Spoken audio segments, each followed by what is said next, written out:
Choi Ga-in menghadiri pesta akhir tahun ajaran dengan tujuan utama, menjalin relasi dengan anak-anak konglomerat lain, terutama mereka yang memiliki potensi masa depan cerah. Di antara mereka, sosok No Eun-ha menonjol, seseorang yang begitu bersinar hingga Ga-in merasa bahwa dengan meraihnya, posisinya dalam keluarga akan lebih dihargai. Namun, kesempatannya sirna karena kedatangannya yang terlambat dan kesalahan rekan prianya, Cha Eun-woo. Ga-in yang mengenakan gaun pesta tampak kecewa melihat Eun-woo datang dengan seragam sekolah, menilai penampilannya tidak pantas. Dulu ia merasa bangga memiliki hubungan dengan putri Presiden Galaxy Electric, namun setelah tahu bahwa posisi perusahaan itu ternyata paling lemah dalam kelompok bisnis, kebanggaan itu berubah menjadi ejekan.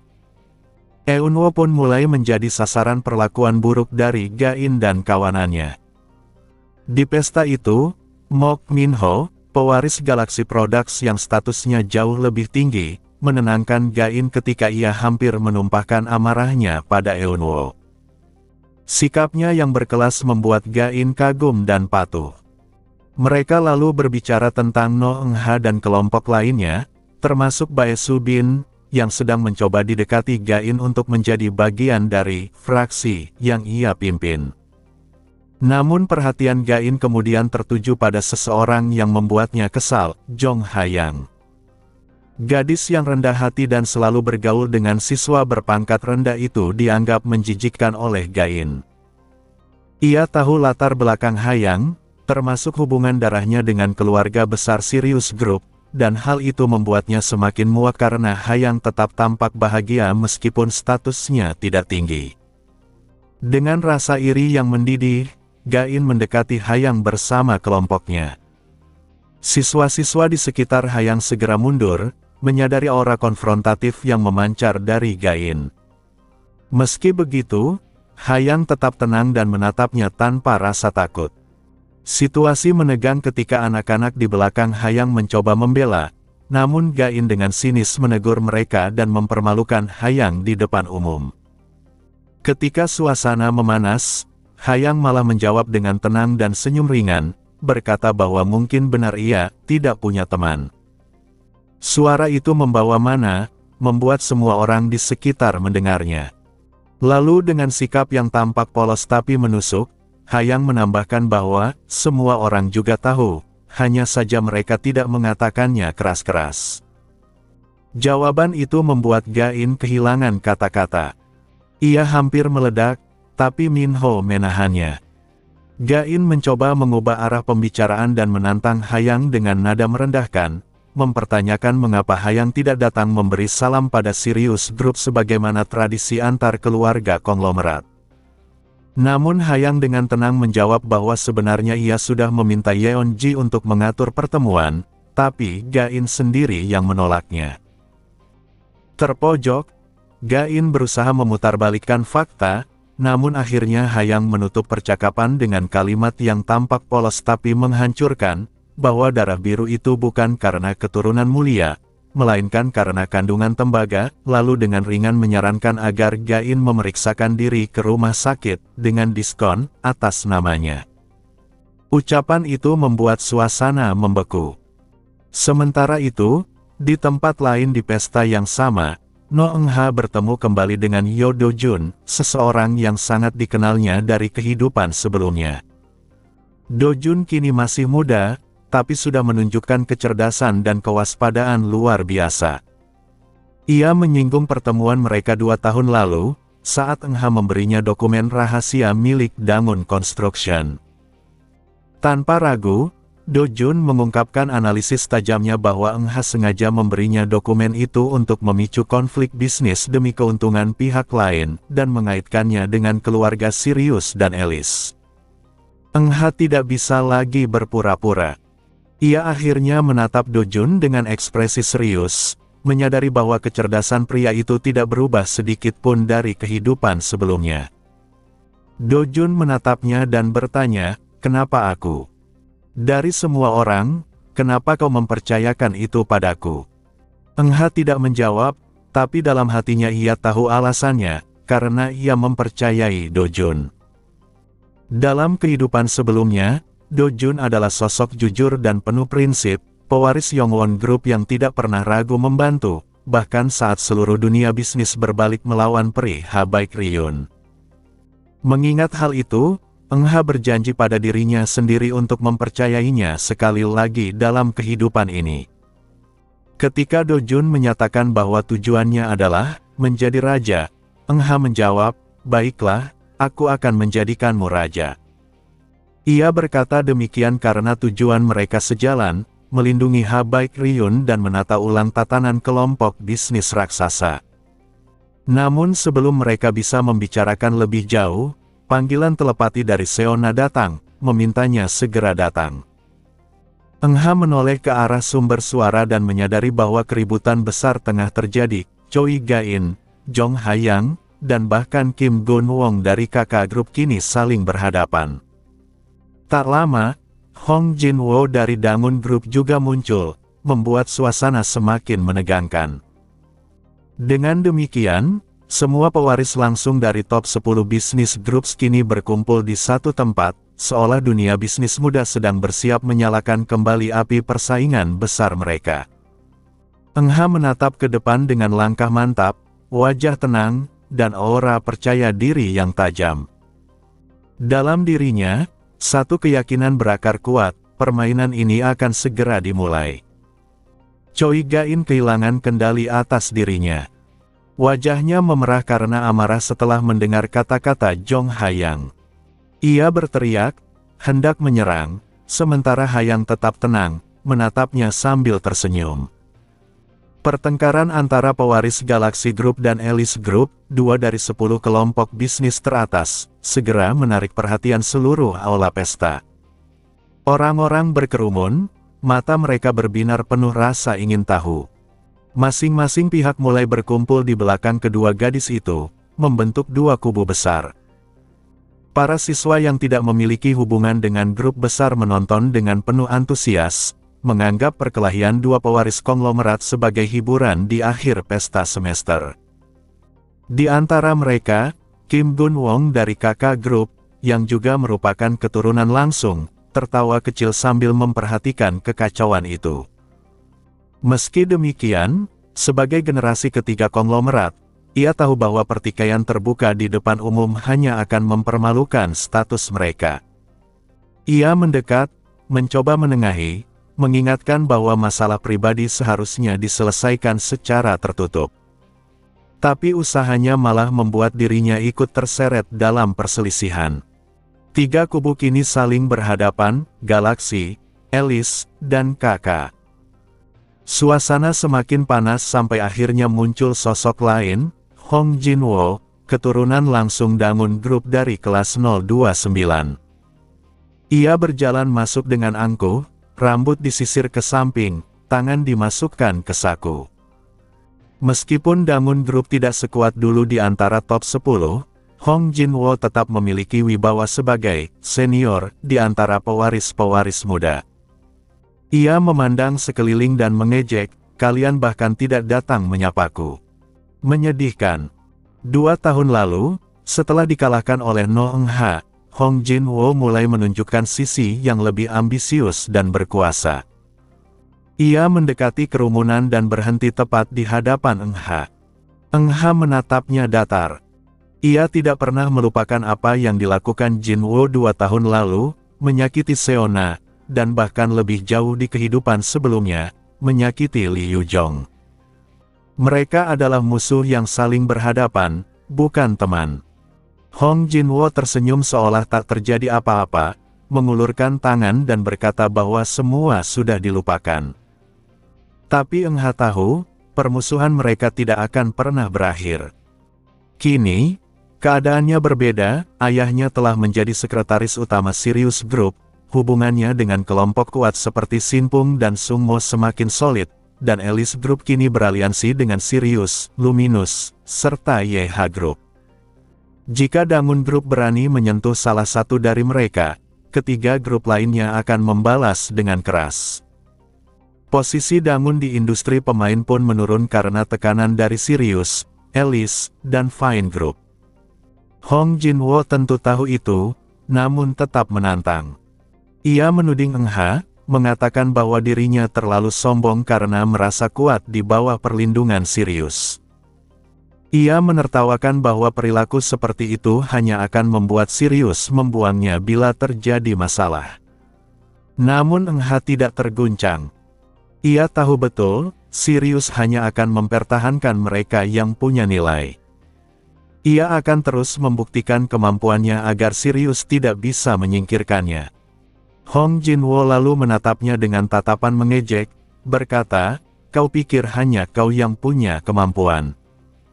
Semua pewaris yang hadir ikut tertawa sinis.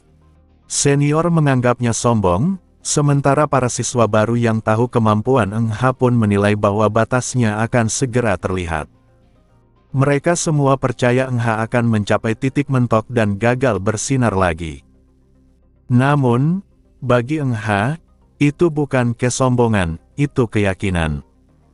Ia tidak hanya ingin membuktikan diri di akademi, tetapi juga ingin menyingkirkan semua yang akan menjadi penghalang di masa depan. Mereka belum tahu bahwa hidup mereka seperti api lilin di depan angin, mudah padam. Hong Jinwo terus menekan. Ia berkata bahwa meskipun Eng Ha mungkin kuat di akademi, dunia luar tetap dikuasai Dangun Group. Kau pikir bisa bertahan di industri pemain yang kami kuasai? Katanya dengan tawa mengejek. Eng Ha diam, tetapi pikirannya tajam. Ia tahu dunia luar akan segera berubah, Seoul akan menjadi medan kekacauan, dan di sanalah ia akan bangkit. Saat ketegangan meningkat, Hong Jinwo tiba-tiba bertepuk tangan dan tersenyum lebar. "Kenapa kita tidak bermain sedikit?" katanya. Game kecil untuk meringankan suasana. Kim Gun Wong menatap curiga, tapi Jinwo menjelaskan, permainan di antara pewaris langsung dan perwakilan grup-grup besar yang hadir malam itu. Ia memprovokasi mereka, berkata bahwa ini kesempatan untuk menunjukkan grup mana yang paling berpengaruh di akademi. Kalimat itu menyulut api kompetisi. Para siswa mulai berbisik, membicarakan siapa yang lebih unggul di antara top 10 grup. Choi Ga-in dengan cepat mengklaim bahwa Galaxy Group jelas nomor 1. Kim Gun Wong menyusul, menyombongkan prestasi kakak grup. Tak mau kalah, Jong Ha yang berdiri dan berkata bahwa Alice Group memiliki bakat terbaik, menyebut Regulus Clan dan Park Hye Rim dari The Holy Mother. Ucapan itu membuat Ga-in geram, tapi suasana sudah terlanjur ramai. Hong Jinwo tersenyum puas. Ia memimpin kembali percakapan dan mengumumkan permainan resminya, pertarungan antar grup untuk menentukan siapa yang pantas mendapatkan artefak Counter-Attack of Arrogance. Grup yang kalah akan diwajibkan memberi salam hormat pada grup pemenang. Suasana menjadi tegang. Beberapa grup seperti Fine Group dan Luminous Group segera menyatakan mundur, mereka tidak ingin masalah ini sampai ke telinga keluarga besar mereka. Tapi Hong Jinwo sudah memperhitungkan hal itu. Ia hanya menginginkan kelompok tertentu untuk terlibat. Ia lalu memandang ke arah Eng Ha, memprovokasi, "Kau bukan keturunan langsung Sirius, kan? Kau tidak punya hak memutuskan. Jadi, apa kau berani ikut?" Jinwo tahu, apapun pilihan Eng Ha akan merugikannya. Jika ikut, Sirius bisa terseret konflik. Jika mundur, harga dirinya jatuh. Namun tanpa ragu, Eng Ha menjawab tenang, "Aku ikut." Hong Jinwo tersenyum puas. Choi Ga-in juga langsung mengangkat tangan, berkata bahwa Galaxy Group ikut serta. Ia terlalu bodoh untuk memahami risiko, sementara wajah Minho dan Eunwo di belakangnya tampak khawatir. Kim Gun Wong juga akhirnya menyatakan keikutsertaan kakak grup. Hong Jinwo lalu menatap Jong Ha-yang. "Bagaimana denganmu, Ha-yang?" "Tak apa kalau takut," katanya dengan nada meremehkan. Ha-yang diam sesaat, lalu menatap Eng Ha. Tatapan itu cukup. Ia mengerti arah langkahnya. Alice Group akan bertaruh pada Sirius Group, ucapnya tegas. "Jika Sirius kalah, kami juga akan menanggung akibatnya." Keputusan itu membuat semua orang terkejut. Hong Jinwoo menertawakan keberanian itu, yakin Hayang baru saja menghancurkan citra grupnya sendiri. Namun belum selesai, terdengar suara lain. "Kalau begitu, aku juga bertaruh pada Sirius," kata seseorang dari belakang. Semua menoleh. Yo Do-jun, pewaris Yongwon Group, melangkah maju. Hong Jinwoo menatapnya dengan sinis. Ia tahu posisi Yo Do-jun lemah di dalam keluarganya, bahkan tak punya wewenang resmi. "Yo Do-jun," katanya sambil tertawa, "kau yakin kau bisa dikeluarkan dari akademi kalau keluarga tahu kau ikut campur urusan besar ini?" Namun Yo Do-jun tetap menatap lurus ke depan dan menjawab tanpa ragu, "Aku bertaruh pada Sirius." Engha menatapnya, hendak memperingatkan bahwa tindakannya berisiko, tapi tatapan Do-jun menahannya. Mata itu bersinar dengan keyakinan yang sama seperti di masa lalu, ketika ia berkata bahwa investasi yang diambilnya takkan pernah gagal, ketika ia berjanji Engha akan menang, ketika ia berteriak agar Engha tidak mati dan kembali hidup-hidup. Kenangan sebelum reinkarnasi itu berbaur dengan kenyataan saat ini. Engha tersenyum kecil, lalu menjawab dengan suara tenang dan penuh keyakinan. "Kalau bukan aku, siapa lagi yang akan menang?" 4 kelompok besar yang menyatakan ikut serta dalam permainan memperebutkan artefak Counterattack of Arrogance adalah Galaxy Group, Sirius Group, Damun Group, dan Kakak Group. Semua siswa sebenarnya boleh ikut, tetapi karena mempertaruhkan nama besar grup, tidak ada yang berani bergabung sembarangan. Hanya 4 grup utama itu yang benar-benar berpartisipasi. Hong Jinwoo, yang bertindak sebagai penggagas permainan, dengan senang hati mengambil alih posisi penyelenggara dari para instruktur yang enggan ikut campur. Ia menyarankan agar setiap grup mengirim 3 peserta, agar permainan terlihat lebih menarik. Ketika giliran Sirius ditanyakan, Engha semula berniat turun sendiri, namun sebelum ia bisa menolak, 2 siswa lain sudah maju, "Kami akan ikut juga." Ternyata Hearing Aid, Bae Subin, dan Blenggi, Han Gi-yeol telah dihubungi langsung oleh Han Seo Yeon, pewaris langsung Sirius Group. Pesan yang disampaikan jelas, "Aku menantikan hasilnya, sebuah peringatan bahwa bila Engha kalah, ia tidak akan dimaafkan." Engha menyadari bahwa ini adalah ujian. Ia tidak boleh takut.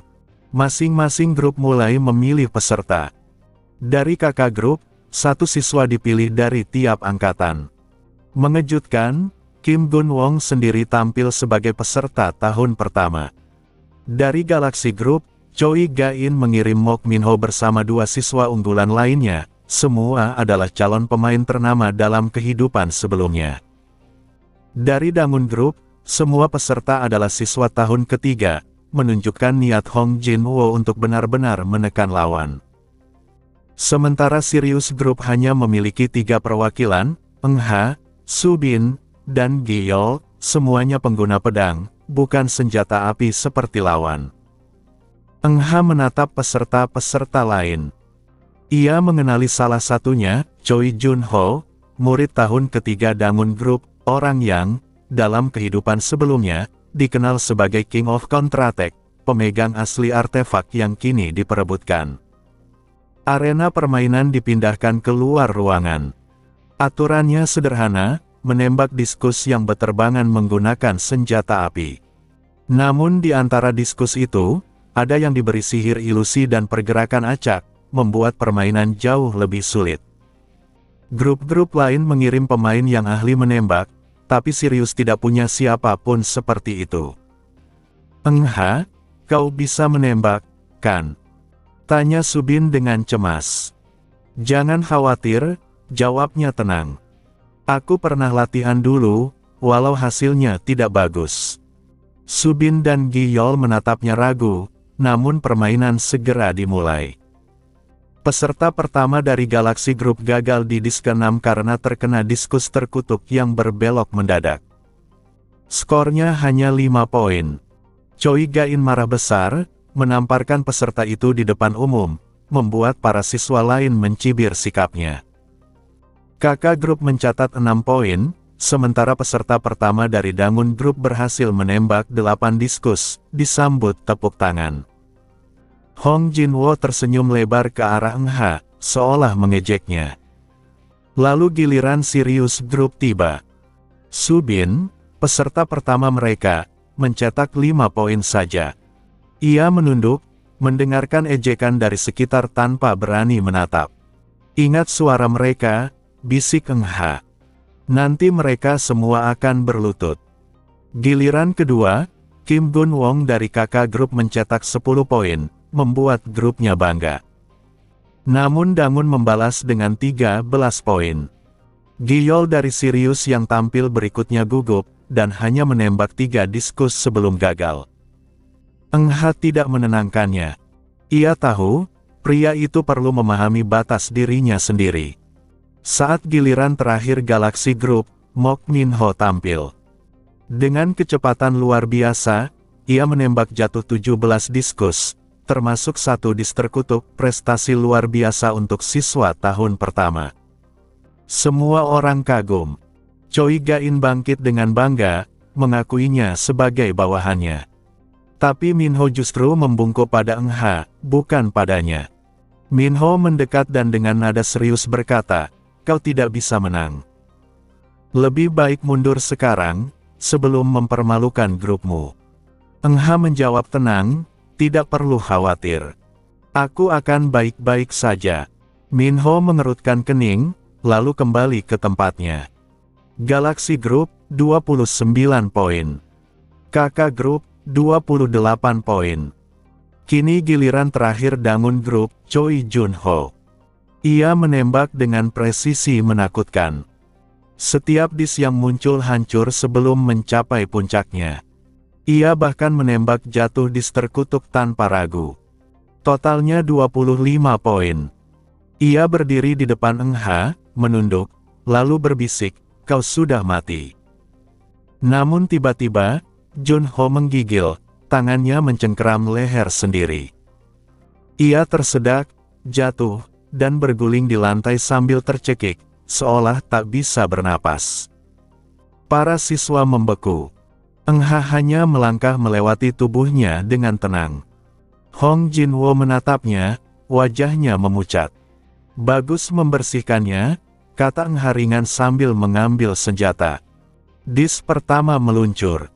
Seketika, pecah. Dis kedua, ketiga, keempat, semua hancur sebelum mencapai puncaknya. Suara tembakan berlanjut cepat, berirama, tanpa henti. Saat mencapai 12 diskus, semua peserta lain menyadari bahwa ini bukan kebetulan. Diskus-diskus terkutuk yang membuat pemain lain gagal bahkan tak sempat berbelok, semuanya ditembak jatuh sebelum sihirnya aktif. Eng Ha tampak tidak menikmati permainan. "Membosankan," katanya pelan. "Tidak seperti yang kuharapkan." Satu persatu dis terbang dan pecah. Ia melewati angka 27, skor tertinggi sejauh ini, dengan mudah. Penonton terdiam. Tak ada yang bersuara selain gema tembakan dan tawa kecilnya. "Tak percaya aku bisa melakukannya," katanya sambil tertawa pelan. Dis ke-36 terbang. Hanya 2 lagi yang diperlukan agar Sirius bisa menang secara total. Tapi kali ini, diskus terbelah menjadi 3, sihir fantasi tingkat tinggi, hanya 1 yang nyata. Semua menahan napas. "Aku tahu mana yang asli," ujar Eng Ha dingin. Ia menembak, tepat sasaran. Dis ke-37 dan 38 muncul bersamaan. Ia menembak 2 kali, dan 6 diskus langsung jatuh berserakan di udara malam. Lalu 39, 40, 41, hingga tak terhitung lagi. Ia mengganti magazin dengan tenang, seolah ingin menegaskan jarak kekuatan antara dirinya dan yang lain. "Lihat baik-baik," katanya.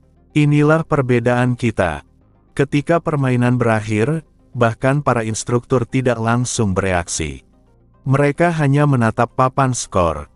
Eng Ha, 92 poin. Total Sirius Group, 100 poin. Ia menurunkan senjatanya perlahan, sementara semua peserta lain terdiam. Tak ada sorakan, tak ada ejekan, hanya kesunyian penuh keterkejutan. Sirius Group, yang sejak awal diremehkan, kini berdiri di puncak dengan kemenangan mutlak. Di aula pesta yang kini sunyi, hanya suara tembakan yang menggema tanpa henti. Suara peluru dari senjata Engha bergema seperti badai, menelan semua ejekan dan tawa meremehkan yang sebelumnya memenuhi ruangan. Para siswa menatapnya dengan wajah kaget ketika tembakan ke-30 dan seterusnya tetap mengenai sasaran tanpa meleset. Suara peluru itu seolah berbicara, menyuarakan kesombongan yang tak bisa disangkal. Lihatlah, siapa yang benar-benar sombong. Tak seorang pun berani mengalihkan pandangan. Saat tembakan melewati angka 50, bahkan Choi Gain, yang semula memandang rendah, terpana. Kekaguman bercampur obsesi muncul dalam dirinya. Ia memandang Engha bukan hanya sebagai pesaing, tapi sebagai sosok yang ingin ia miliki. Gain teringat masa lalunya, putri dari keluarga besar galaksi, tapi hanya diakui sebagai keturunan tidak sah. Ia hidup dalam bayang-bayang kakaknya, Choi Jong-hun, dan tidak pernah diterima sepenuhnya oleh keluarga. Di matanya, Engha bukan hanya kuat dan karismatik, tapi juga simbol status, legitimasi, dan kekuasaan yang selama ini tidak bisa ia raih. Ia mulai berpikir, jika ia bisa memiliki Engha, entah sebagai sekutu, pasangan, atau sesuatu yang lebih, maka kedudukannya di keluarga dan di dunia bisnis akan berubah selamanya. Dalam pikirannya, ia bersumpah akan mendapatkan Engha, apapun caranya. Setelah tembakan terakhir ke-92, aula kembali hening. Semua mata tertuju pada Engha yang perlahan menurunkan senjatanya. Tidak satu pun siswa yang berani menatap langsung padanya. Bahkan Choi Jun-ho, yang dikenal sebagai Raja Kontratek di kehidupan sebelumnya, kini hanya bisa gemetar dan mundur ketakutan. Engha berjalan perlahan, tidak menuju tempat duduk Sirius Grupnya, tapi ke arah Dangun Group. Choi Jun-ho, yang dulu mengancam akan membunuhnya, kini justru jatuh terduduk, memohon ampun dengan suara gemetar. Engha hanya melirik sekilas dan melewatinya begitu saja. Kemudian pandangan Engha tertuju pada Hong Jin-wo, pemimpin Dangun Group yang kini tampak membeku karena takut. Ia tak bisa bergerak, hanya menggerakkan bola matanya. Engha menatapnya dingin dan bertanya apakah ia siap untuk menundukkan kepala. Hong Jin-wo gemetar, mencoba tersenyum dan berbicara. Ia mengakui kekalahan, meminta maaf, dan mencoba berdamai. Ia bahkan menawarkan kerjasama, mengulurkan tangan sebagai tanda damai, berharap aliansi itu akan menguntungkan keduanya. Namun Engha hanya menatap tangannya tanpa bergerak. Di pikirannya, ia tahu Hong Jin-wo bukan sekadar musuh di akademi, tapi orang yang di masa lalu telah menargetkan Seo-na, seseorang yang penting baginya.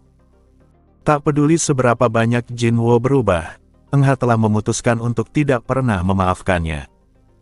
Ia menolak tawarannya dan menuntut agar Jin-wo menundukkan kepala, mempermalukannya di depan semua orang. Suasana tegang pecah ketika suara baru memotong keheningan, panggilan telepon dari Han Seo-yeon, pewaris langsung Sirius Group.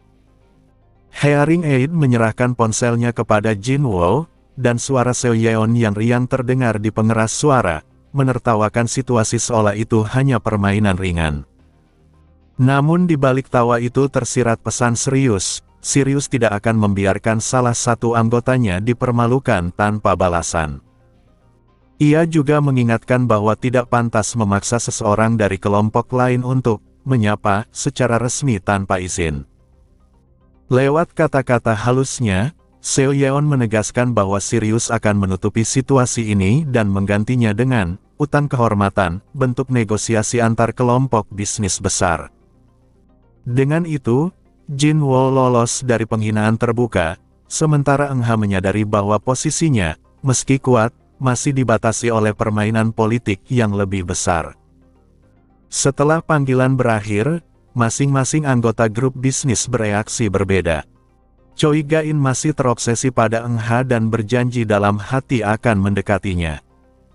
Kim Gun Wong menganalisis situasi dengan tenang, mengakui kekuatan Eng Ha. Jung Ha yang merasa lega karena Sirius tidak kehilangan muka. Yodo Jun, seperti biasa, dengan penuh semangat menawarkan kerja sama pada Eng Ha, bahkan menyodorkan dompet berisi uang, tapi Eng Ha hanya menolaknya dingin.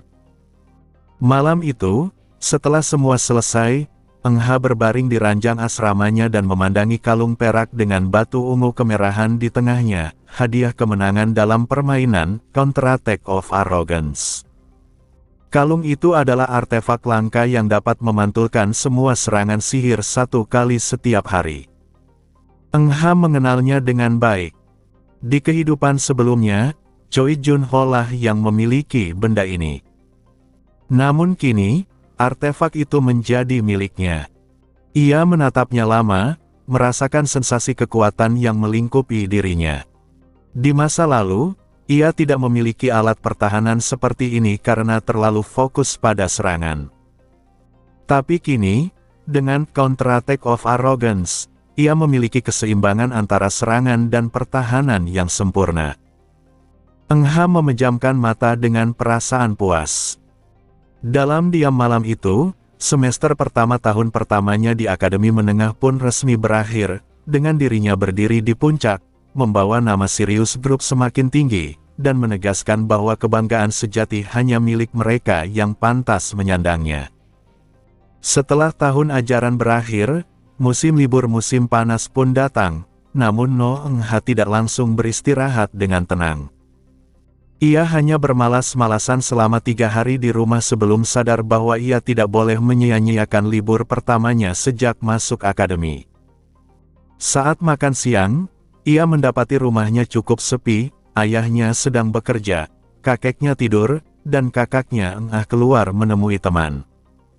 Ia pun makan siang bersama ibu, nenek, dan adik bungsunya, Eng Ae. Saat makan, Eng Ae dengan ceria berusaha menyuapi kakaknya seperti nenek yang suka melayani. Meski disuruh makan sendiri oleh ibu, Eng Ae tetap bermain-main, bahkan mencoba menyuapi Eng Ha dengan jamur yang ia sendiri benci. Melihat kelucuan itu, Eng Ha tersenyum kecil. Ibunya tampak mencurahkan kasih sayang yang besar pada Eng Ae, mungkin untuk menebus perhatian yang berkurang sejak 2 anak tertuanya tinggal di akademi. Setelah makan, Eng Ae tiba-tiba menarik Eng Ha untuk menemaninya pergi bermain.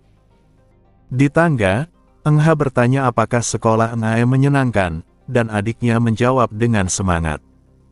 Namun ketika ditanya apakah ada hal sulit, wajah Eng Ae mendadak canggung. Eng Ha langsung waspada, tetapi Eng Ae menepis kekhawatirannya dan tersenyum cerah, seolah tidak ada masalah. Ia kemudian menceritakan bahwa teman sekelasnya, Juni, terus mencoba menciumnya, membuat Eng Ha kesal dan berjanji akan menakuti anak itu. Keduanya pun tiba di rumah Julieta, tetangga yang akrab dengan keluarga mereka. Saat pintu dibuka, Avenir, anak Julieta, langsung melompat ke arah Eng Ha dengan semangat luar biasa, hampir menjatuhkannya. Anak berusia 5 tahun itu tumbuh sangat cepat dan penuh energi, bahkan mana di tubuhnya terus meningkat tanpa pelatihan.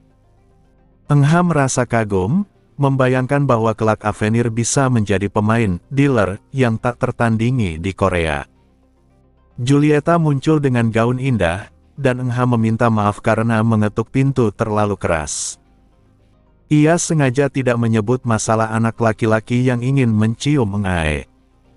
Julieta menanggapinya santai dan memanggil Avenir untuk memperlihatkan sesuatu. Dengan wajah riang, Avenir tiba-tiba berlutut dan berkata dengan penuh semangat, "Salam hormat, aku No Avenir, yang ingin menjadi agen eksklusif bos galaksi." Eng Ha hanya bisa tertawa kaku. Ia tahu Avenir pasti belum paham apa artinya menjadi agen eksklusif, sebuah hubungan kesetiaan yang sangat dalam, bukan sekadar hubungan kerja dengan uang. Julieta menenangkan Engha dan berkata bahwa itu adalah keinginan Avenir sendiri, karena ia memang menyukai Engha. Melihat situasi itu, Engha memilih untuk tidak memperpanjang pembicaraan, apalagi karena Engha terus mengawasi dengan penasaran. Julieta kemudian mengalihkan suasana dan meminta Engha menjaga Avenir, sementara ia berbicara berdua dengan Engha di ruang tamu. Julieta menjelaskan bahwa suaminya, Bruno, sedang keluar, dan menawarkan untuk memanggilnya, namun Engha menolak. Ia kemudian mengeluarkan beberapa cincin perak dari sakunya, artefak yang belum jadi, dibuat dari campuran logam mana. Julieta kagum melihat jumlahnya. Engha menjelaskan bahwa ia ingin meminta bantuan Julieta untuk menanamkan gift karunia miliknya, yaitu amplification, ke dalam artefak itu. Gift Julieta, amplification, adalah kemampuan langka yang dapat memperkuat kemampuan orang lain tanpa efek samping. Engha ingin menyimpan kekuatan itu ke dalam artefak agar bisa digunakan di masa depan, karena ia tahu betapa berbahayanya jalan yang akan ia tempuh. Julieta mencoba menyuntikkan mana dan gift-nya ke dalam cincin, tetapi setiap artefak yang disentuh langsung retak dan hancur. Energi Providence miliknya terlalu kuat untuk bahan logam mana biasa. Engha hanya bisa menghela napas. Ia memang sudah menduga hasilnya. Mereka lalu membicarakan cincin pernikahan Julieta, artefak lama yang masih berfungsi sempurna. Julieta menjelaskan bahwa cincin itu dibuat dari Mediterranean mana alloy, bahan logam langka yang tidak bisa ditemukan di Korea. Engha berpikir keras, bahan itu tidak mungkin ia dapatkan di sini, sementara kualitas batu mana yang ia miliki dari Red Dungeon Academy juga belum cukup. Ia mempertimbangkan untuk mencari Dungeon lain yang memiliki batu mana berkualitas tinggi, karena ia ingin artefak yang dibuat nanti benar-benar stabil dan kuat. Namun, sebagai murid tahun pertama, ia belum bisa mengakses Dungeon Academy secara bebas. Sambil menatap televisi, pikirannya terhenti pada berita tentang polusi lingkungan di Cheonggyecheon yang semakin parah setiap tahun. Di balik laporan itu, Engha menyadari sesuatu, di tempat itu ada satu Dungeon yang cocok. Sebuah Dungeon tersembunyi yang mungkin menyimpan batu mana dengan kualitas tinggi. Dengan pikiran itu, mata Engha memancarkan tekad baru. Ia telah menemukan target berikutnya. Cheonggyecheon menjadi kawasan yang sangat tercemar setelah peristiwa besar Destruction at the End of the Century. Daerah itu berubah menjadi kerajaan kumuh, penuh bau busuk dan air hitam yang tak mengalir. Pemerintah sempat mencoba menghidupkannya kembali sebagai area rekreasi, namun gagal karena munculnya banyak Dungeon di sekitar sana.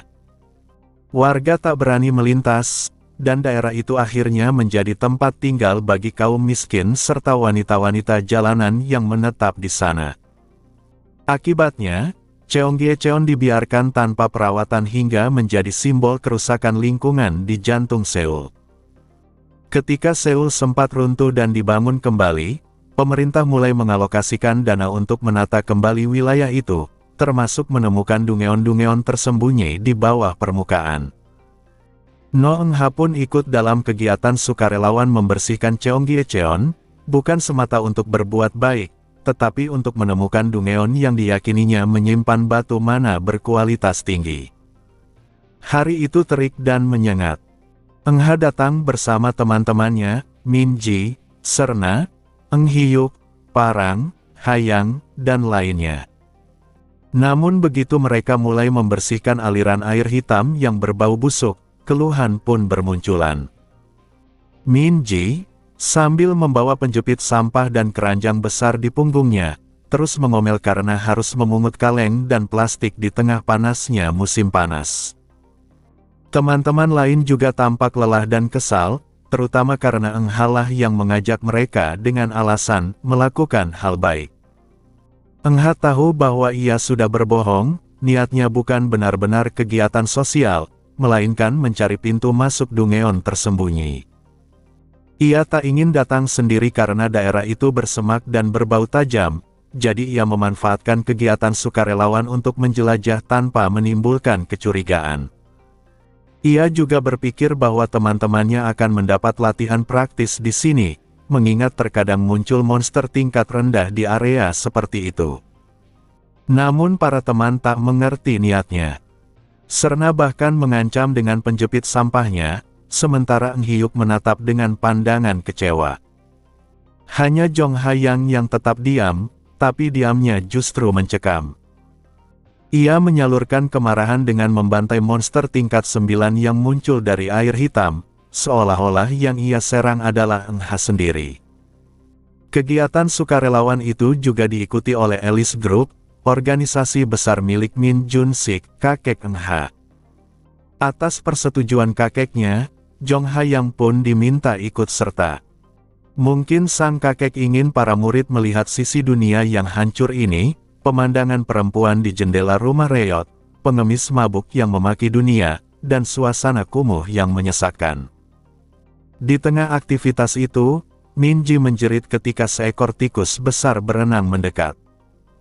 Tikus itu bukan hewan biasa, melainkan monster tingkat 9, disebut Headrat, makhluk menjijikkan yang sering muncul di Cheonggyecheon. Min Ji panik, sementara Eng Ha dengan tenang menarik keluar tongkat berduri hitam dari celananya. Ia menangkap ekor tikus itu, melemparkannya ke udara, lalu menusuk tubuhnya dengan duri sihir hingga tubuhnya meledak. Min Ji menatap ngeri, memarahi Eng Ha karena tindakan brutalnya. Tapi Eng Ha hanya berkata dingin bahwa takut atau jijik terhadap monster tidak akan membantu siapapun. Mereka harus menaklukkannya. Ia menganggap para temannya masih jauh dari kesiapan sebagai calon pemain sejati. Dalam hati, Eng Ha bertekad melatih mereka agar sanggup menghadapi pertempuran nyata di masa depan. Tak lama setelah itu, Parang memanggilnya karena menemukan sesuatu aneh di balik semak, saluran pembuangan dengan warna kekuningan. Eng Ha segera menyadari itu adalah tanda dari sebuah Yellow Dungeon. Tanpa ragu, ia menebas semak dan memotong besi penutupnya menggunakan tongkat berduri hitam, membuka akses ke dalam. Ketika ia menawarkan siapa yang mau ikut masuk, Parang dan Eng Hyuk langsung mengangkat tangan dengan antusias. Tiga teman lainnya menolak mentah-mentah, Min Ji, Serna, dan Hayang mengaku tak mau lagi ditipu. Tapi Eng Ha tersenyum tipis. Ia tahu mereka butuh latihan keras. Ia pun mengisi tongkatnya dengan mana dan bersiap masuk. Dungeon kuning yang mereka masuki berisi monster tingkat 9 hingga 7, dengan perangkap sihir yang memutarbalikkan hukum alam. Eng Ha memaksa teman-temannya ikut agar bisa belajar langsung apa itu Dungeon sesungguhnya. Tiga dari mereka menangis terseduh karena dipaksa masuk, bahkan mengatakan Eng Ha lebih kejam daripada kakeknya. Namun bagi Eng Ha, pengalaman lapangan jauh lebih berharga dari pelajaran teori. Ia memutuskan akan menggembleng mereka dengan latihan nyata. Ketika Parang tanpa sengaja menginjak perangkap yang mengubah arah gravitasi, tubuhnya melayang sebentar sebelum jatuh ke air. Eng Ha menjelaskan bahwa Dungeon adalah tempat dengan logika dunia yang rusak, dan mereka harus belajar menghadapi hal-hal seperti itu secara fisik, bukan hanya dengan pikiran. Min Ji kesal dan mengancam akan melapor kepada kakak Eng Ha, jika ia terus memaksa. Eng Ha hanya terdiam pasrah, sementara teman-teman lain mulai membentuk tim sendiri. Min Ji menjadi pemimpin, Serna sebagai telepatis, Hayang sebagai navigator dan penentu jebakan, Parang sebagai hunter, dan Eng Hyuk sebagai dealer. Eng Ha hanya mengawasi dari belakang, membiarkan mereka mencoba bertahan sendiri. Awalnya semua berjalan baik. Hayang mendeteksi perangkap dengan sensor sihirnya, Parang dan Eng Hyuk bekerja sama melawan monster, sementara Min Ji memimpin koordinasi dari belakang. Mereka mulai merasa percaya diri. Bahkan Parang membunuh monster tingkat 9 dengan bangga, dan Min Ji mengejek Eng Ha karena ternyata mereka bisa mengatasinya tanpa bantuan. Eng Ha hanya tersenyum kecil, tapi ia tahu dalam Dungeon, bahaya tidak berakhir hanya karena satu monster mati. Benar saja, tak lama kemudian, suara mencicit bergema dari kegelapan. Mata merah bermunculan di lorong sempit, ratusan ekor Headrats berlari ke arah mereka. Engha tetap tenang, tapi teman-temannya membeku ketakutan. Mereka sadar bahwa kelompok monster itu setara dengan tingkat 8, jumlahnya terlalu banyak. Minji menatap ngeri, sementara Parang perlahan mundur. Engha hanya berkata datar bahwa Headrats biasanya tidak menyerang yang lebih kuat, tapi kali ini mereka yang dianggap mangsa. Wajah semua orang memucat. Ketika kawanan tikus itu mendekat dengan raungan tajam dan mata merah berkilau, hanya satu hal yang terlintas di benak mereka, kebencian mendalam terhadap Engha Noh yang telah menyeret mereka ke neraka nyata. Setelah mengalahkan sekawanan tikus monster di dalam Dungeon, para anggota kelompok No Engha akhirnya kelelahan. Minji jatuh terduduk di lantai, Jin Parang menggeram sambil menampilkan taringnya, dan wajah teman-teman lainnya terlihat kusam. Meski Dungeon yang mereka selesaikan tergolong Yellow Dungeon berisiko rendah, pertempuran beruntun 3 kali membuat mereka hampir tidak sanggup berdiri lagi. Engha memerintahkan agar semuanya beristirahat dan memulihkan mana dengan ramuan yang ia siapkan. Namun Hayang dan Sena memohon agar latihan itu dihentikan untuk hari ini. Mereka semua tampak benar-benar kehabisan tenaga. Engha pun menyadari bahwa ia mungkin terlalu memaksa mereka, meskipun tujuan utamanya hanya ingin melihat sejauh mana potensi kelompok itu berkembang. Akhirnya ia berkata untuk mengakhiri latihan hari itu, dan teman-temannya langsung bersorak kegirangan hingga hampir memekakkan telinganya. Sambil tersenyum lelah, Engha memeriksa kumpulan mana stone hasil pertempuran mereka. Ada beberapa batu berkualitas baik dari monster tingkat 8 dan 9 yang akan sangat berguna untuk membuat artefak baru yang bisa menampung gift. Ia berniat memberi upah yang adil kepada teman-temannya karena mereka ikut bertarung. Namun, ketika mencoba membicarakan pembagian hasil, teman-temannya sudah keburu menyerah, hanya ingin pulang, makan, dan mandi. Minji bahkan mengeluh bahwa para biarawati di asrama pasti akan menganggapnya gila jika pulang dalam keadaan kotor begitu. Karena tidak ada yang mau membahas lebih lanjut, Engha menyerah. Ia memutuskan akan menjual batu yang tidak berguna melalui Bruno di Serikat Pemain Dangun, dan menggunakan sisanya untuk pembuatan artefak. Selain itu, ia juga berniat memberikan mereka bagian dari Star of Purification yang tumbuh di Red Dungeon tempat persembunyiannya dahulu, cukup untuk mereka mendapatkan keuntungan. Saat hendak meninggalkan area bawah tanah, Engha tiba-tiba berhenti. Di ujung pandangannya tampak area bercahaya kuning, tanda keberadaan Dungeon baru. Minji memanggilnya dengan cemas, tapi Engha tidak menjawab. Ia menatap tempat itu dengan serius. Sensor sihir yang mereka pasang sebelumnya tidak mendeteksi apapun, sehingga Engha segera tahu, di sana ada bos Dungeon. Teman-temannya langsung menolak keras. Mereka baru saja kesulitan mengalahkan monster tingkat 8, jadi menghadapi bos Dungeon terasa seperti bunuh diri. Namun Engha menjelaskan bahwa ia tidak menyuruh mereka bertarung. Ia sendiri yang akan menghadapi bos itu. Ia hanya ingin menunjukkan kepada mereka bagaimana bentuk dan kekuatan monster bos yang sebenarnya. Ketika Engha bersiap masuk ke Dungeon, tiba-tiba Enghyuk berbicara, ia ingin ikut. Engha sempat terkejut, tapi kemudian mengizinkannya, berpikir bahwa pengalaman melawan bos akan menjadi pelajaran berharga bagi Enghyuk. Ia menugaskan Hayang dan Seona untuk berjaga di perbatasan Dungeon agar bisa mengamati situasi dan saling memberi informasi lewat telepati. Engha masuk bersama Enghyuk dan Jin Parang. Di dalam, tidak ada monster bawahan, hanya satu bos besar yang menjaga inti Dungeon. Sosok itu adalah seekor grotesque rat, tikus raksasa dengan kaki dan lengan yang tumbuh tak wajar serta taring-taring yang menyimpan mana. Aura tekanan yang keluar darinya membuat Eng Hyuk dan Parang membeku sesaat, tubuh mereka terasa kaku seolah ada sesuatu yang mencengkeram pergelangan kaki mereka. Namun Eng Ha segera menegur mereka hingga sadar kembali. Pertempuran pun dimulai. Jin Parang menyerang dari samping dengan cakar birunya yang diselimuti mana, sementara Eng Ha menahan serangan bos dan membuka celah. Parang memanfaatkan kecepatan geraknya untuk melukai makhluk itu, dan kali ini ia tidak menahan kekuatannya seperti sebelumnya. Luka demi luka tercipta di tubuh tikus raksasa itu. Eng Ha lalu mengumpulkan mana pada pedangnya, membentuk teknik mana crusher yang memadatkan energi destruktif pada ujung bilah.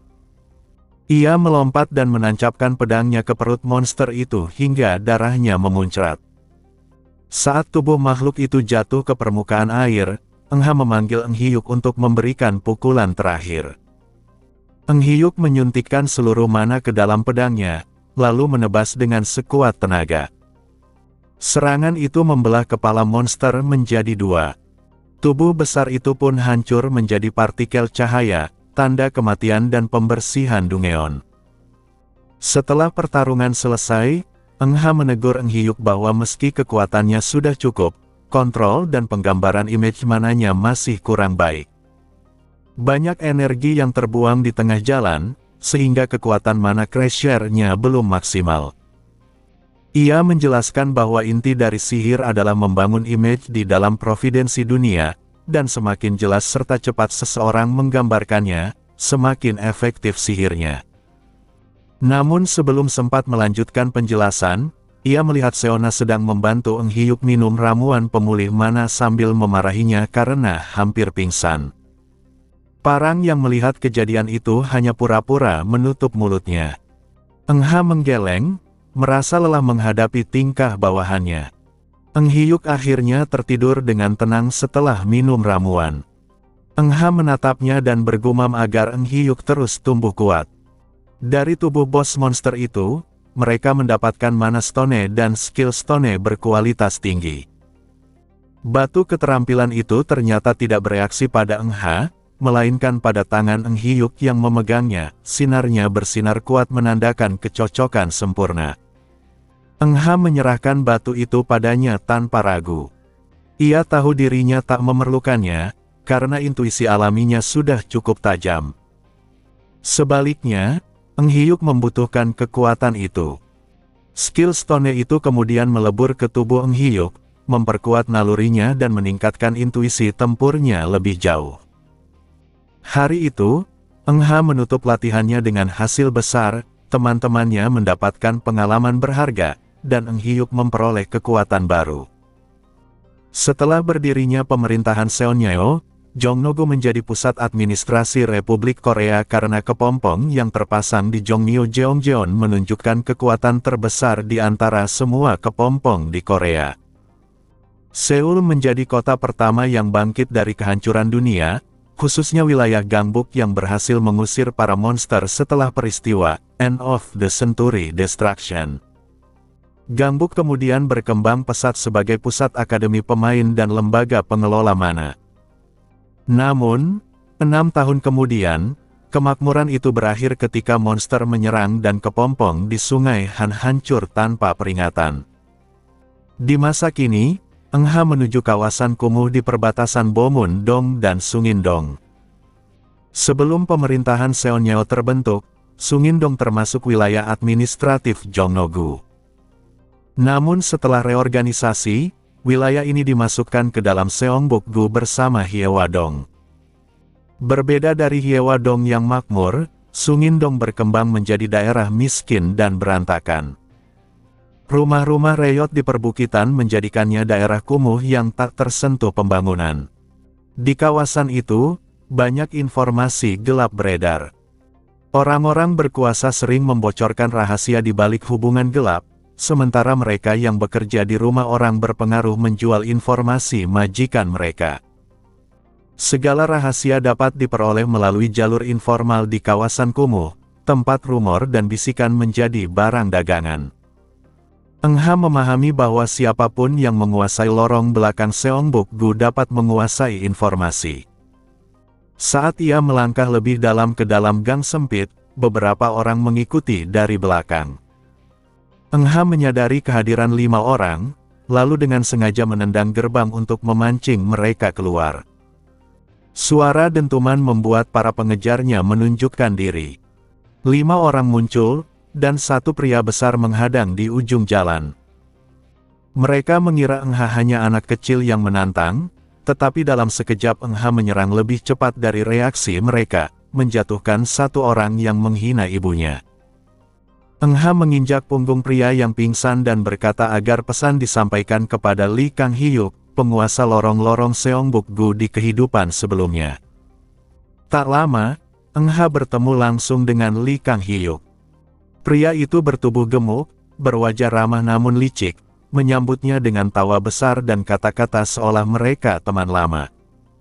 Eng Ha mengenalnya hanya sebagai pemain jangka panjang yang dahulu menaklukkan wilayah kumuh Seongbuk-gu. Dalam kehidupan sebelumnya, Kang Hyuk berhasil menguasai daerah itu di usia muda, sehingga ia menjadi sumber informasi yang penting. Lee Kang Hyuk bersikap hangat, menanyakan kabar Eng Ha yang dikabarkan menempati peringkat 2 di Akademi Menengah dan mengalahkan anak konglomerat generasi ketiga. Ia bangga dan memuji Eng Ha. Namun Eng Ha tetap datar, lalu menyatakan bahwa ia datang bukan untuk bersenang-senang, tetapi untuk menyampaikan permintaan. Ketika mendengar kata permintaan, ekspresi Lee Kang Hyuk berubah serius. Ia memperhatikan Eng Ha dengan tatapan berbeda, menyadari bahwa tamu ini bukan datang tanpa alasan. Eng Ha mengatakan bahwa ia ingin mencari seseorang. Kang Hyuk tertawa santai, menganggap mencari orang bukan masalah besar bagi dirinya dan anak buahnya. Tapi permintaan Eng Ha tidak sederhana, orang yang dicari tersembunyi jauh di kedalaman dunia gelap, seseorang yang hanya bisa ditemukan lewat jaringan bayangan yang dikuasai Kang Hyuk. Meski begitu, Lee Kang Hyuk tidak berniat membantu secara cuma-cuma. Ia menegaskan bahwa jasanya mahal, menebarkan tekanan dengan memperlihatkan aura mananya.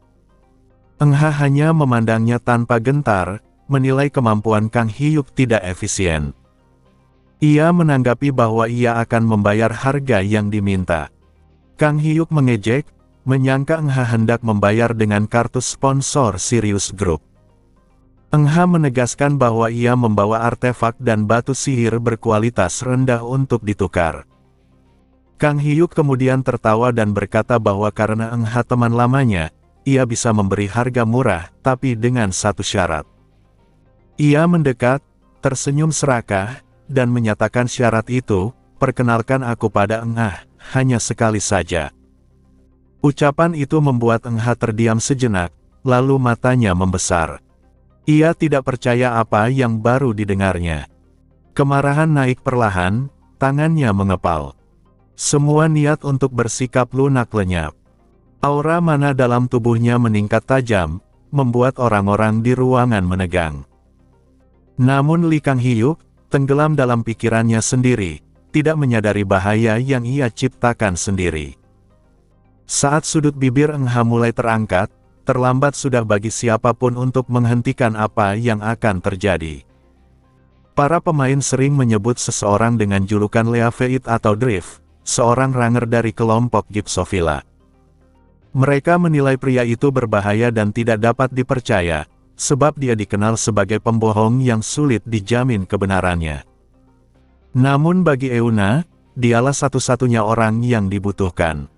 Awalnya, Eng Ha berencana menyerahkan pencarian orang itu kepada Lee Kang Hyuk. Ia berpikir Kang Hyuk cukup mampu menguasai lorong-lorong Seongbuk-gu dan menemukan orang yang dicari. Namun rencananya berubah. Setelah pertemuan sebelumnya, Eng Ha menyadari bahwa Lee Kang Hyuk adalah orang berbahaya yang suatu hari bisa menimbulkan masalah besar bila dibiarkan hidup tanpa kendali. Saat salah satu anak buah Kang Hyuk menyerang dari belakang, Eng Ha berbalik cepat, melempar lawan itu ke arah kelompok lain yang sedang berlari. Dalam sekejap, barisan mereka berantakan. Eng Ha melangkah ringan dan menendang tubuh para penyerang yang jatuh, wajahnya menegang penuh amarah karena mereka berani menyebut nama kakaknya. Beberapa orang di antara mereka ternyata pemain, tetapi mereka pun tak berdaya. Begitu mata mereka bertemu dengan mata Eng Ha, efek Stygian Eye langsung membuat mereka jatuh ketakutan, kehilangan penglihatan dan terperangkap dalam rasa sakit. Eng Ha menendang mereka satu persatu lalu menghampiri Li Kang Hyok. Kang Hyok yang ketakutan mencoba berbicara lembut, mengaku hanya bercanda, tapi Eng Ha tak memperdulikannya. Beberapa anak buah mencoba melarikan diri, namun gagal. Mereka dikalahkan sebelum sempat membuka pintu. Eng Ha menatap Li Kang Hyok yang terjepit dan menanyakan, bagaimana bisa ia berani menyebut nama kakaknya dengan mulut kotor itu. Para anak buah dipaksa berlutut, tangan mereka dikunci di belakang kepala, dahi menyentuh lantai. Eng Ha duduk di kursi rusak yang ditemukan di reruntuhan bangunan dan memandang mereka dari atas. Tak ada yang berani mengeluh. Di tempat seperti ini, kekuatan adalah segalanya, dan hari itu Eng Ha membuktikan dirinya sebagai yang terkuat. Li Kang Hyok, yang sebelumnya menguasai lorong-lorong Seongbuk-gu dengan kecerdikan dan pengaruh, kini berlutut di hadapan Eng Ha. Ironisnya, pria yang kelak akan mati ditikam kekasihnya sendiri kini bersujud tanpa daya. Eng Ha memerintahkan mereka untuk bangkit. Semua mematuhinya, bahkan tanpa ia ulangi perintahnya. Dalam sekejap, posisi kekuasaan berbalik. Li Kang Hyok dan para pengikutnya mengakui Eng Ha sebagai pemimpin baru mereka. Eng Ha tidak terlalu peduli bagaimana mereka menyapanya, yang penting mereka tahu posisi mereka di bawah dirinya. Ia menyatakan bahwa ia tak akan ikut campur dalam urusan sehari-hari mereka, tetapi sesekali akan memberi perintah yang harus ditaati. Tiba-tiba, Eng Ha bertanya dengan datar apakah Kang Hyok sedang berpacaran. Pertanyaan itu membuat pria gemuk itu kebingungan. Eng Ha bertanya dua kali, memastikan, dan Kang Hyok menjawab tidak. Eng Ha sedikit lega, karena ia tahu bahwa di kehidupan sebelumnya Kang Hyok mati karena urusan cinta. Untuk memastikan lebih jauh, Eng Ha menanyai siapapun yang mungkin disukai Kang Hyok, bahkan menanyakan apakah ada perempuan seusianya di daftar kontak ponselnya. Jawabannya nihil, hanya nomor orang tua dan madam tua penjajah air di daerah kumuh. Namun setelah didesak, wajah Kang Hyok memerah. Akhirnya ia mengaku bahwa ada seseorang yang ia sukai. Ketika Eng Ha menanyakan siapa, dengan penuh keyakinan Kang Hyok menjawab, "Aku menyukai No Eng Ah." Nama kakak Euna. Eng Ha terpaku. Seketika amarahnya meledak.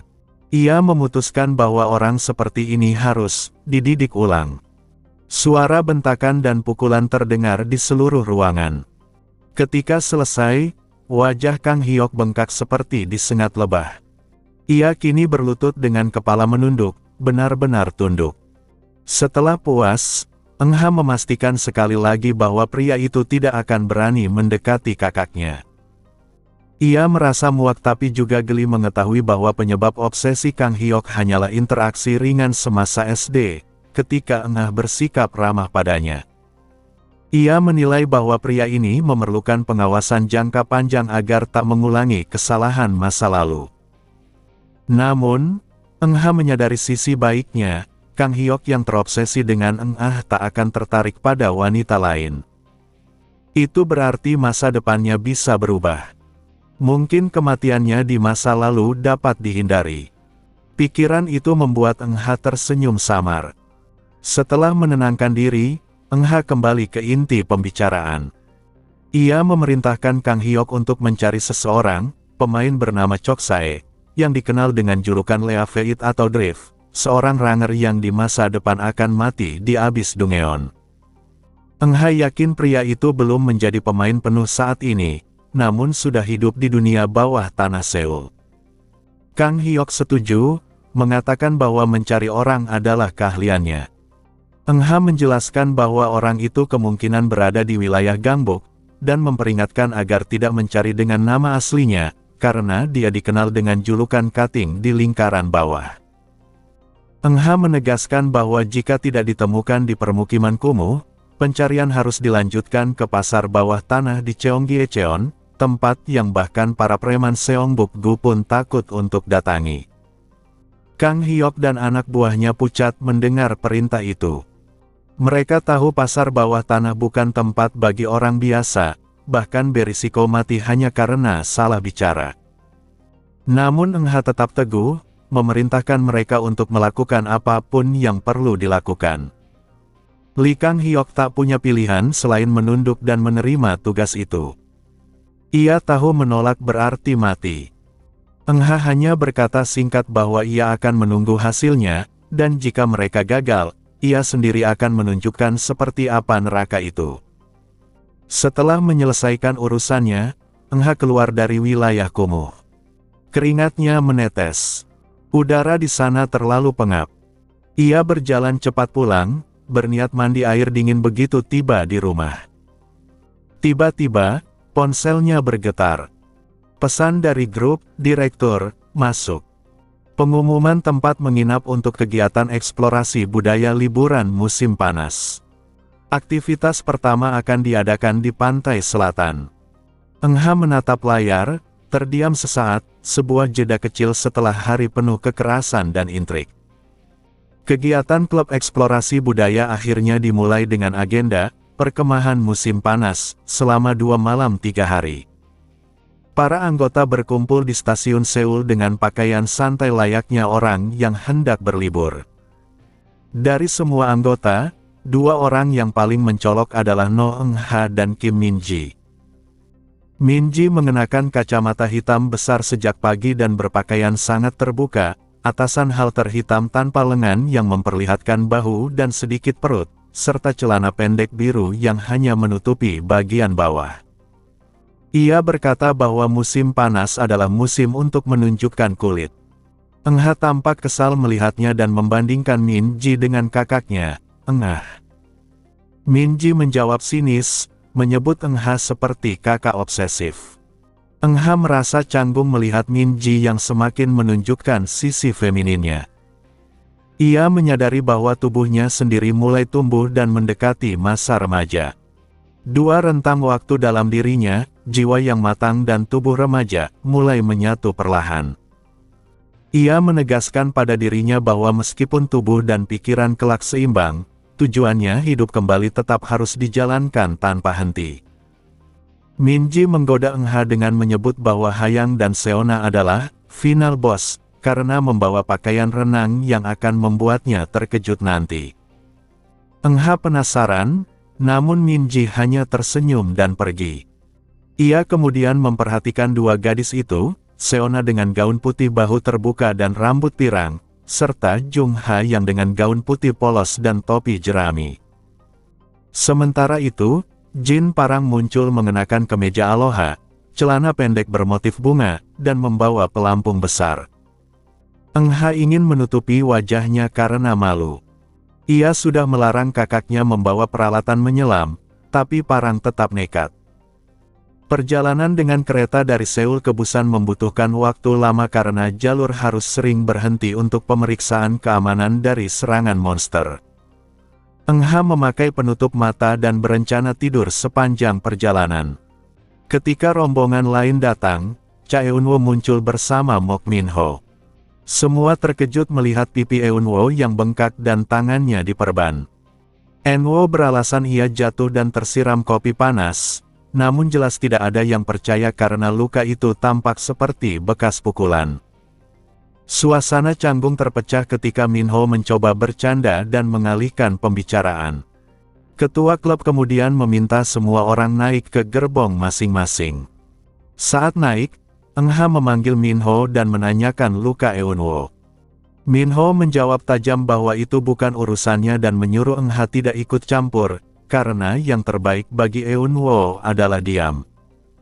Eng Ha memahami jarak antara dirinya dan Min-ho. Ia hanya menambahkan satu pertanyaan, apakah sebaiknya Eun-woo tidak ikut camp dan beristirahat di rumah, dan Min-ho menjawab tajam sambil menggenggam tangan, untuk siapa kau pikir ini? lalu masuk ke gerbong. Di tengah perjalanan, penumpang harus menjalani pemeriksaan mana oleh navigator di tiap pemberhentian, sebagai prosedur keamanan pasca insiden Busan, yakni tragedi di mana penumpang kereta berubah menjadi monster karena infeksi. Pemeriksaan itu sederhana dan lebih bersifat menenangkan publik. Eng Ha bangun dari tidurnya setelah pemeriksaan dan menerima telur rebus dari adiknya, Eng Hyuk. Ia menanyakan berapa lama lagi perjalanan, dan Eng Hyuk menjawab 3 jam lagi. Ia juga menyebut bahwa Parang pergi keluar di stasiun Dongdaegu untuk membeli makanan, sementara para gadis berbelanja. Tak lama, Bae Subin muncul membawa minuman olahraga dari Min Ji untuk Eng Ha. Ia segera kembali ke tempat duduknya dan melanjutkan belajar dengan buku kosakata, membuat Eng Ha kagum atas ketekunannya. Ia teringat bahwa meskipun Bae Subin rajin belajar, peringkat 1 tetap dipegang oleh Jung Hayang, yang juga pandai dalam ujian praktik. Hayang kemudian muncul membawa es krim, bersama Minho dan gadis-gadis lainnya. Eng Ha menerima es krim itu dan menanyakan kenapa Minho ada bersama mereka, padahal tadi katanya ke kamar mandi. Mereka menjawab bahwa Minho ditarik paksa oleh para gadis untuk ikut. Saat kereta bersiap berangkat, mereka sadar Jin Parang belum kembali. Seona mencoba menghubungi lewat telepati, namun tidak mendapat balasan. Kereta akhirnya berjalan, dan dari jendela Eng Ha melihat Parang berlari mengejar kereta sambil membawa makanan, mengenakan pakaian pantai dan pelampung di pinggang. Ia sempat jatuh, dan Eng Ha menutup wajahnya karena malu. Eng Hyuk dan Minho menyarankan agar memberitahu pengelola kereta, namun Eng Ha hanya menjawab datar, beritahu saja kalau nanti malam kita bisa makan barbecue sepuasnya. Ia yakin kakaknya akan selamat dan menemukan cara untuk menyusul mereka.